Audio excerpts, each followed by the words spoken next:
ओम सहजात्म स्वरूप परम गुरु शुद्ध चैतन्य स्वामी ने नमः।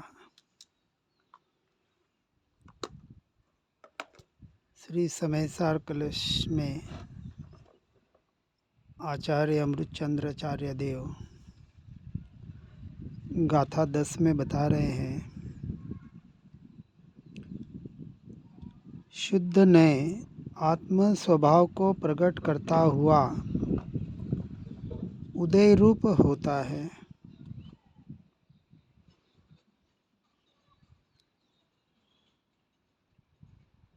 शुद्ध निश्चय ने का प्रयोजनभूत भूतार्थ विषय ऐसा एकमात्र आत्म स्वभाव ध्रुव चैतन्य तत्व जो जिस क्षण जिस पर्याय में प्रकट होता है, हर पर्याय उत्पाद व्यय हो रही है। ऐसा नहीं कहा कि एक बार एक समय में सम्यक दर्शन प्रकट हो गया, अब काम हो गया। ये तो एक शुरुआत है। जिस क्षण मिथ्यात्व के निषेक उदय रूप परिणमित हो रहे थे और जिस जीव ने अपने आत्मा के लक्ष्य से भेद ज्ञान के आधार से अपने स्वरूप और स्वभाव में स्थिरता का प्रयास और पुरुषार्थ किया या कर रहे हैं या करेंगे, मिथ्यात्व के निषेक मंद होते होते एक समय ऐसा आएगा कि सम्यक्त्व का निषेक प्रकट होगा, अर्थात मिथ्यात्व जड़ मूल से नष्ट होकर जिस पर्याय में सम्यक दर्शन हुआ वो भी उदय रूप था। जहाँ पर्याय के परिणाम है वहाँ उदय काम कर रहा है। जो पर्याय परद्रव्य का आश्रय करके मिथ्यारूप परिणमित हो रही थी, उस काल में भी ध्रुव चैतन्य स्वभावी भगवान आत्मा जो त्रिकाल शुद्ध ही था, है और रहेगा। पर्याय के उत्पाद व्यय से आत्मा में कोई फेरफार नहीं हो रहा है।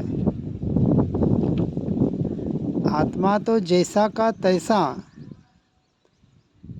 पर्याय के परिणमन बदले या न बदले, पर्याय ध्रुव तत्व का लक्ष्य करने से आत्मा शुद्ध नहीं हुआ है। पर्याय की अपेक्षा से मात्र उदय रूप परिणामों की अपेक्षा से कथन किया जाता है कि जो पर्याय पर में परिणमित हो रही है वास्तविक होती नहीं है, हो रही है ऐसा जो आभास हो रहा है, भ्रांति हो रही है। इस भ्रांति को तो जड़ मूल से तोड़ना है। उदय रूप परिणाम मोह राग द्वेष के परिणाम सब कुछ पर्याय का परिणाम मात्र है। उदय अर्थात कर्म का उदय, जिसे व्यवहार की अपेक्षा से निमित्त नैमित्तिक संबंध कहा जाता है। लेकिन उदय कहीं आत्मा को मोह राग द्वेष रूप परिणमित नहीं करा रहा है, निश्चय नहीं की अपेक्षा से। आत्मा की स्वयं की अपनी भूल है कि स्वयं के स्वभाव का आश्रय न होने की वजह से, यथार्थ समझ न होने की वजह से, स्वभाव का स्वरूप का निर्णय न होने की वजह से मैं पररूप हूँ या हो रहा हूँ ऐसा पर में एकत्व ममत्व करके पर का कर्ता भोक्ता बनकर मानकर जीव अपने श्रद्धान को मलिन करके स्वयं का छल कर रहा है, स्वयं को ठग रहा है, स्वयं पे कर्म का बंध, इस बंध रूपी बोझे को लाद रहा है। ये जीव की सबसे बड़ी भूल है और इस भूल को जीव ही सुधार सकता है और उसे जड़ मूल से निकालने का हमें प्रयास और पुरुषार्थ करना है।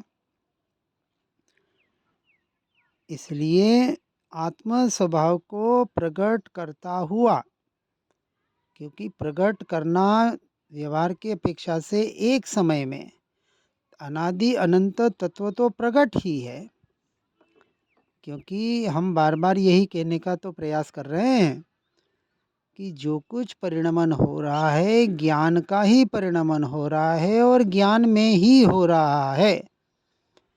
जो कुछ जानना हो रहा है परद्रव्य प्रभावों को जानने के काल में वो परद्रव्य प्रभाव नहीं, परंतु ज्ञान ही प्रतिभासित हो रहा है, ज्ञान ही झलक रहा है। इसका पहले श्रद्धान करना है, इसका और कोई आधार नहीं है। सिर्फ जिनेंद्र परमात्मा में हमारे सच्चे देव गुरु शास्त्र कह रहे हैं, उसका यथार्थ जैसा का तैसा स्वीकार, बिना किसी डाउट के, बिना किसी शंका के, कि मैं हर क्षण स्वयं से स्वयं का ही अनुभव कर रहा हूँ, मुझे अनुभव करना नहीं है, हर क्षण मुझे मेरा ही अनुभव हो रहा है। ऐसा यथार्थ श्रद्धान करके परद्रव्य प्रभावों से दृष्टि हटे और आत्मा में रमणता हो तो सच्ची निराकुलता प्रकट हो। जिन ज्ञानी पुरुषों ने, जिन महापुरुषों ने ये साधना की है, अपने अनुभूति के आधार पर बता रहे हैं, और आज भी ये अनुभूति हो सकती है, करने वाले कर रहे हैं। इसलिए आगे कहते हैं वह आत्म स्वभाव, कौन सा? जो आत्म स्वभाव त्रिकाल प्रकट है, परंतु पर्याय में जिसका प्रकटीकरण अभी अभी हुआ है सम्यक दृष्टि के, ऐसा आत्म स्वभाव परद्रव्य और परद्रव्य के भाव तथा परद्रव्य के निमित्त से होने वाले अपने विभाव, ऐसे प्रभावों से भिन्न प्रकट करता है। कैसे? जब भेद ज्ञान, भेद विज्ञान, तीन बात बताई यहाँ, समझना बराबर। परद्रव्य, परद्रव्य के भाव, अरे भैया परद्रव्य के कोई भाव होते हैं क्या? होते हैं। परद्रव्य की पर्याय, परद्रव्य का परिणमन, वो उसका भाव, और परद्रव्य का भी स्वभाव है। वस्तु का स्वभाव धर्म है ना, तो छह द्रव्य है, तो छह द्रव्य का अपना अपना स्वभाव है, और स्वभाव भी है तो विभाव रूप परिणमित होने वाला ये द्रव्य, दूसरा पुद्गल द्रव्य। विभाव रूप परिणमित दो ही द्रव्य हो रहे हैं, जीव और पुद्गल। चार द्रव्य तो स्वभाव रूप ही परिणमित हो रहे हैं, उनका कोई लेना देना नहीं है। निमित्त नैमित्तिक संबंध जीव का और पुद्गल का बताया। पुद्गल में भी क्रियावती शक्ति है और जीव में भी क्रियावती शक्ति है, और दोनों की क्रियावती शक्ति होने की वजह से विभाव रूप परिणमित होने रूप शक्ति भी उनमें पड़ी हुई है, दोनों में, पुद्गल में और जीव में। मोह राग देश के परिणाम ये पुद्गल जीव की वैभाविक परिणमन, और कर्म रूप, भाषा रूप, मन रूप, ये जो वर्गणा है वो शुद्ध है, लेकिन जब मनोवर्गणा मन रूप हुई तो अशुद्ध हो गई, जब भाषा वर्गणा भाषा रूप हुई तो अशुद्ध हो गई, कर्मण वर्गणा कर्म रूप हुई तो अशुद्ध हो गई। ये उसका वैभाविक भाव है। हाँ, यहाँ समझना, ये जो पर्याय, ये जो निरंतर औदारिक वर्गणा शुद्ध है, लेकिन ये औदारिक शरीर के परमाणु जो निरंतर बदल रहे हैं, ये उसकी पुद्गल की वैभाविक दशा है, विभाविक दशा है। इसलिए परद्रव्य और परद्रव्य के ये परिणाम, पुद्गल के परिणाम, निरंतर हम कहते हैं ना, हमें ऐसे ऐसे विचार आते हैं, विचार स्थिर नहीं होता है, मन स्थिर नहीं होता है, ये भाषा परिणाम, कब गुस्सा आता है, कब कौन से शब्द निकल जाते हैं। अब ये जो परिणाम हो रहे हैं, शब्दों के, पुद्गल के, ये जो क्रिया हो रही है पुद्गल की, ये सारे परद्रव्य के, पुद्गल के परभाव है, आत्मा के नहीं है। ये मनुष्य की पर्याय, ये स्त्री की पर्याय, ये पर्याय, ये पुद्गल की पर्याय है। व्यवहार से जीव की कही जाती है, जीव की है नहीं है। इसलिए यहाँ कह रहे हैं परद्रव्य और परद्रव्य के भाव तथा परद्रव्य के निमित्त से होने वाले अपने विभाव। अब ये आत्मा की बात आई। मोह राग द्वेष के परिणाम क्योंकि पर के निमित्त से होते हैं, इसलिए उसको भी पर के श्रेणी में रख दिया। अब इन सब से पर से जब भेद ज्ञान किया, ये मेरा स्वरूप नहीं, मेरा स्वभाव नहीं, सिर्फ मन बुद्धि के लेवल पर नहीं, यथार्थ श्रद्धान के आधार पर। पहले मन बुद्धि से होगा, अभ्यास करते करते ऐसा टंकोत्कीर्ण निर्णय होगा कि बेटा सामने बैठा हो, हम हमारे घर में बैठे हो, हमारे यानी इस ईंट चूने के मकान की बात चल रही है व्यवहार से, हमारा घर तो ये शरीर भी नहीं है, चैतन्य लोक, मेरे आत्मा के प्रदेश, सो मेरे प्रदेश, मेरा घर, बाकी मेरा कोई घर नहीं, मैं कहीं रह ही नहीं सकता। ये शरीर रूपी घर भी मेरा कहाँ है, ये तो टेम्पररी घर है, किराए का मकान कुछ सालों के लिए मिला है। अब ये पर निमित्त से होने वाले प्रभावों से भिन्न प्रकट करता है। जब तक वहाँ से दृष्टि हटाएगा नहीं और स्वद्रव्य स्वभाव पर दृष्टि स्थिर करने का पुरुषार्थ करेगा ही नहीं, तो आत्म स्वभाव प्रकट होगा कहाँ से? ये तो उदय उसमें निमित्त कहा गया है। कर्म उदय बेचारे क्या करें? हम वापस वस्तु व्यवस्था, यथाशक्ति, काल लब्धि, फिर धर्म को इसमें बीच में घुसा के अपने पुरुषार्थ को कमजोर बना देते हैं, गलियां निकालते हैं, खुद ही खुद को ठग लेते हैं। माहिर हैं धर्म क्षेत्र में गलियां निकालने के लिए, संसार में तो गलियां नहीं निकालते। वहाँ तो बराबर अभी 1 करोड़ का कहीं फ़ायदा होता हो तो अभी भाग के जाएंगे। अभी कोई मर गया, अपना बिल्कुल सगा, एकदम क्लोज, सारे काम काज छोड़ के भाग जाएंगे। तत्काल में फ्लाइट, कुछ नहीं मिले तो प्राइवेट कार, कुछ भी करके जाएंगे। वहाँ पैसा नहीं देखेंगे कि 500 के 5000 लग ले कि लाख रुपए लग रहे। अब ये तो बराबर हम अपने परिणामों को दूसरे में इतना भटका रहे हैं, वहाँ सारे क्या बोलते हैं रिश्ते नाते संबंध टिकाने में लगे हैं। और 100 से संबंध बनाने के लिए जहाँ न कुछ पैसा चाहिए, न किसी की ज़रूरत है, जहाँ कुछ भी नहीं है, सच्चा रिश्ता उसको नहीं टिका रहे, सच्चे रिश्ते को नहीं टिका रहे हैं। जहाँ किसी की ज़रूरत नहीं, बाहर तो सबकी ज़रूरत है। व्यक्ति की ज़रूरत है, पैसे की ज़रूरत है, साधन की ज़रूरत है, शरीर की ज़रूरत है, सब डिपेंडेंसी है। और यहाँ कोई डिपेंडेंसी नहीं है। और जो वस्तु अनंत काल के लिए करनी है, बाहर की तो टेम्पररी है, आज है कल नहीं है। और जो सदा के लिए साथ में रहने वाली है, उससे संबंध बनाने के लिए, उससे संबंध टिकाने के लिए कौन सी कितनी चेष्टा कर रहे हैं, कितनी मेहनत तो नहीं, यहाँ पुरुषार्थ कहेंगे, बाहर तो व्यर्थ की मेहनत, गधा मजूरी कर रहे हैं। और वह आत्म स्वभाव कैसा है?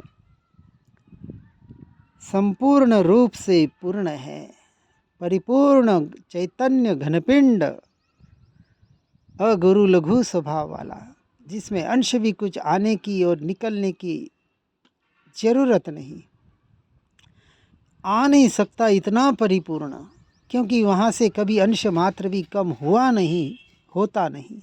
ऐसा त्रिकाली ध्रुव तत्व जैसा का तैसा, आदि अंत से रहित है, न जिसकी आदि है न जिसका अंत होने वाला है, ऐसा अनादि अनंत तत्व। ये पर्याय की स्वरूप की प्रगटता की तो आदि है, इसलिए उसे सादी अनंत कहा, क्योंकि प्रकट नहीं है। प्रकट होगा वहाँ से मोक्ष मार्ग की शुरुआत होगी, आदि होगी। और अब ऐसा सम्यक दर्शन प्रकट करें कि अनंत काल के लिए फिर ये स्वरूप और स्वभाव का लक्ष्य, उसकी रमणता, उसकी दृष्टि हटे नहीं। इसलिए सर्व भेद भावों से रहित एकाकार,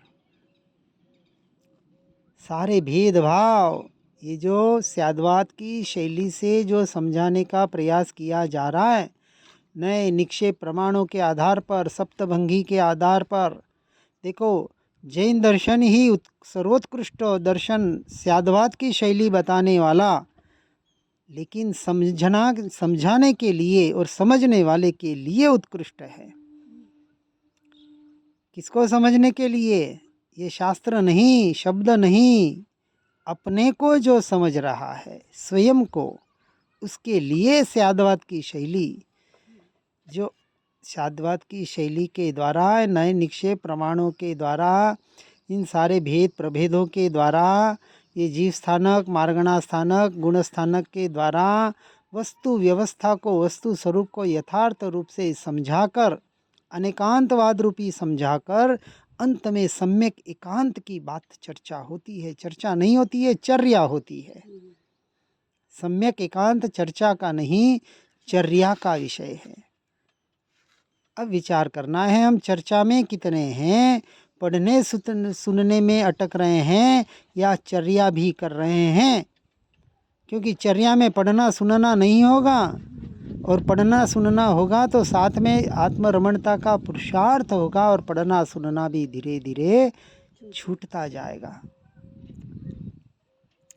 इसलिए ऐसे सर्व भेद भावों से, नयातिक्रांत, पक्षातिक्रांत, मैं जैन हूँ, मैं दिगंबर श्वेतांबर हूँ, मैं मनुष्य हूँ, मैं फलाना हूँ, दिगंबर ही सच्चे, बाकी सारे झूठे, ये भी भेदभाव है। सम्यक दृष्टि के कथन नहीं है, लक्षण नहीं है। ठीक है, व्यवहार से मान्यता कथन में कहा जाता है, लेकिन श्रद्धान में क्या होना चाहिए? एक आत्म स्वरूप के अलावा, मेरे अलावा मैं कुछ नहीं हूँ, मेरा कुछ नहीं है। ऐसे सर्व भेदभावों से, मत संप्रदायों के आग्रहों से रहित होकर, जो एकाकार, एक परिपूर्ण उस त्रिकाली ध्रुव तत्व में जो अभेद अखंड तत्व है, उसमें एकाकार होता है, उसमें एकत्व ममत्व करके अपने स्वभाव का ही कर्ता भोक्ता बनता है।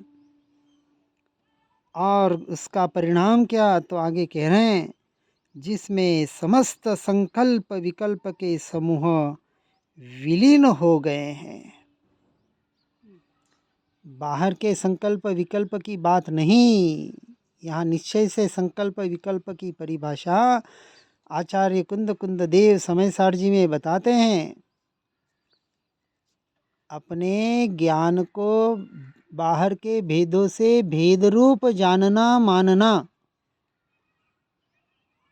ये संकल्प, ज्ञान को जानना हो रहा है, परंतु मैं इसे जान रहा हूँ, उसे जान रहा हूँ, परिणामों को जान रहा हूँ, राग द्वेष को जान रहा हूँ, ऐसे पर को जानने रूप अपने आप को मानना, भेद ज्ञान वाले की बात चल रही है। जो साक्षी भाव में रह रहे हैं, ज्ञाता दृष्टा में रह रहे हैं, लेकिन पर को जानने वाला मान रहे हैं, उसे कहा संकल्प। और उस अनुसार अपने ज्ञान स्वभाव को खंड खंड रूप मान रहे हैं, उसे कहा विकल्प। अखंड को खंड खंड कर दिया, अखंड को खंड खंड कर दिया। जानने वाला पर को जब तक जानता है, जानने वाला है, तब तक वहाँ भेद है। ये सुनने वाले को जानने वाला, ये आँख के देखने वाले को जानने वाला, ये नाक से सूंघने वाले को जानने वाला, ये मुंह के स्वाद को लेने वाले को जानने वाला। अब जानने वाला पर द्रव्य का बन रहा है, पर भावों का बन रहा है, क्रोध माया लोभ का बन रहा है, तो उपयोग तो पर में जा रहा है ना। तो खंड खंड कर दिया अपने ज्ञान को, जानना जानना को भी खंडित कर दिया बाहर। यहाँ कहा ज्ञान ज्ञान को ही जान रहा है। चाहे सुनने का काल हो, देखने का हो, सूंघने का हो, चखने का हो, स्पर्शेंद्रिय का हो, बाहर के मन के किसी भी परिणाम का हो, मुझे तो ज्ञान ही जानने में आ रहा है, ये इंद्रियों के विषय नहीं। इसका नाम है ज्ञान को खंड खंड होने से बचा दिया, स्वयं को बचाया। पर जीवों को तो बचा रहे हैं, लेकिन स्वयं को बचाना सबसे बड़ी दया है, स्वदया।